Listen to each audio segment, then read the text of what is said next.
Morning children, hope you all are healthy and happy and taking very good care of yourself. Welcome to session 4, Social Studies paper 2, chapter 13, Industrialization and Social Change. In today's session, we are going to learn industrialization in Germany, industrialization in France. Children, about these two nations we have already learned in chapter 12 and its revolutions also. Let us start.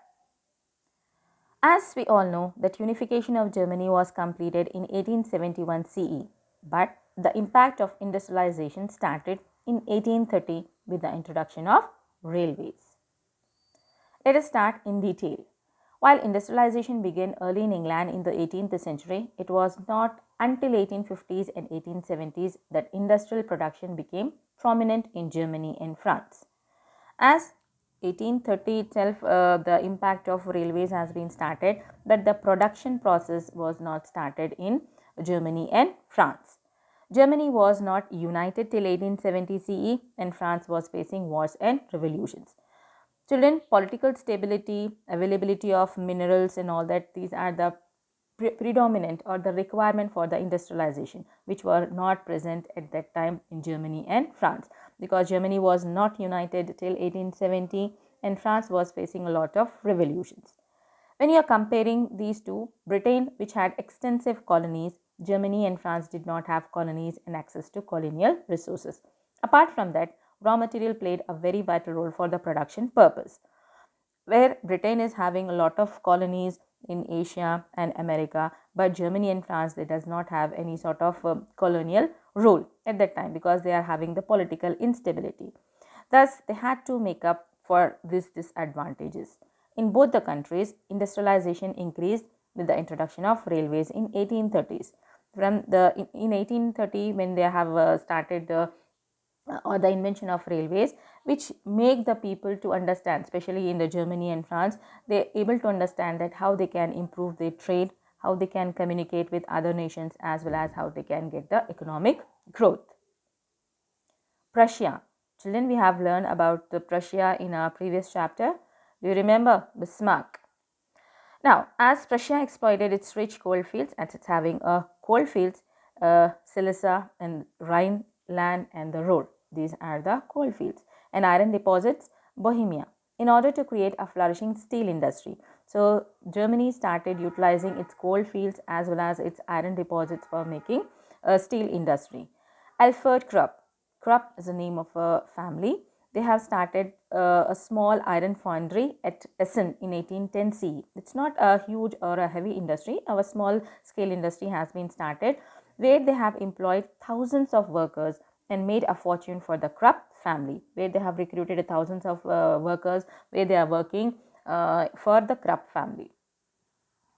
But the change has been taken place when the invention of the electric dynamo by Werner Siemens in 1866 CE laid the foundation of a new electrical industry in which Germany would lead the world.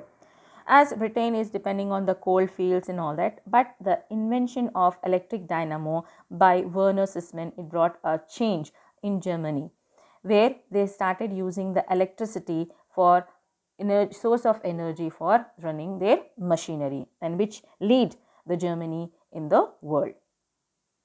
You can see how they have started using the electricity in heavy industries. German government encouraged industrialization in Germany by providing a large market for its industries. The start for industrialization, even infrastructure also played a very vital role. So the German government, they started building roads and railways. Railway tracks was laid down to the remoted areas and connecting from each and every town and cities, and developing mines. The German army required large quantities of arms and ammunition. So many leading industrialists focused on the armament industry. Armament industry means making weapons. So as Germany was involved in the wars and all that, they started producing the armament industry, or more production of weapons taken place in Germany. German industry also benefited from the technical developments achieved by Britain and USA. Whatever the methodology or whatever the modification of machines has been taken place in Britain and USA very long back, now the Germany started using that new technology for the production purpose.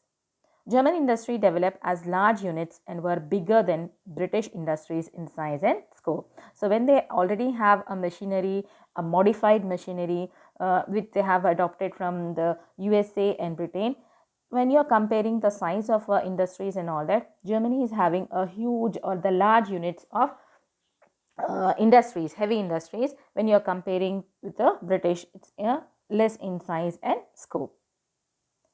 German industrialization initially had competition with Britain in many key sectors like cotton textiles and machine building.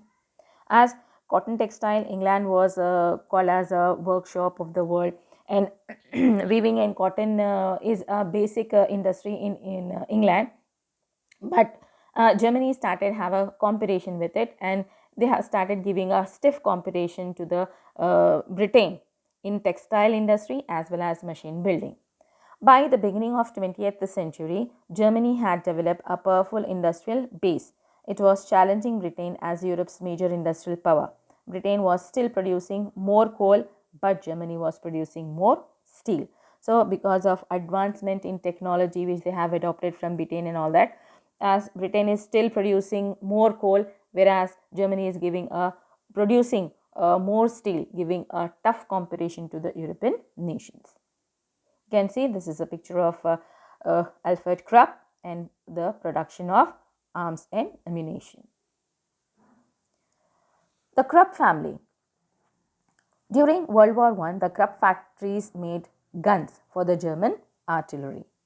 Even the Krupp supported Hitler in the German general election of 1933 CE. As Nazi Germany occupied neighboring countries, Alfred Krupp seized new land to make more factories. Many of these factories used slave labor from the Nazi concentration camps. Let us start the France. France, in contrast, was very slow in industrializing. Even by the end of the 19th century, France remained a rural country with a large majority of people cultivating small plots of land. As France is not having political stability and it's having a very long history of revolutions and all that, so most of the people, their main occupation is agriculture only. They are cultivating the small plots of land. Very few manufacturers were there, and what they found it that if they are just giving a work to the rural people only in their working or in the villages only, they can enjoy the more profit than to open or then to establish the factories in towns. Machines in towns began to do most of the work, and only delicate handwork was given out to rural workers. So anyhow, very small scale industries or the factories has been established in towns. So most of the work was doing on the machines, and a very delicate or handmade or the handloom work was started giving to the rural workers. French industrialization was also a result of the spread of railway and road networks after 1860 CE, which created a wide market for its industrial goods. You can see here the map of Germany and France. Though it was having a huge area, but still these Germany and France, they have were quite slow in industrialization. Heavy industries based on iron and coal also developed very slowly in France, as it did not have good reserves of coal. France had to depend upon expensive imports for coal. As basic requirement for industry is coal, iron, and even the resources, the mines which can they be have their in their own land. But as France is not having, they have to depend on the other countries to acquire the coal and all that. So the advancement or the industrialization was quite slow in France. Thus, French industrialization remained focused on consumer products like textiles, which were basically small scale enterprises. So as they are unable to establish the heavy industries where they can go for some other large scale production, they are basically started using the textile only. This was in contrast to the German and British industrial situation, where heavy industries predominated. So as you compare the children, when you are comparing, though they are Europe, these are the European nations only, but the impact of industrialization is varied from one country to the another country. You can see most of the French workers, they are working at home only. Now let us have a quick recap. Industrialization and its impact on Germany. Establishing world's largest arms factory, that is Krupp family, those who are producing arms and ammunition for the Nazis, and small scale enterprises in France. Home assignment. Industrial revolution leads to pollution. Children, you have to understand this concept that really because of the industrial revolution, it created a lot of pollution in the world. Do you agree with this statement? Justify. You have to write the answer within 10 lines. You have to say that because of industrialization only, the most of the pollution had taken place. This is a conclusion of our chapter 13, children. Next class we are going to start chapter 14. Thank you.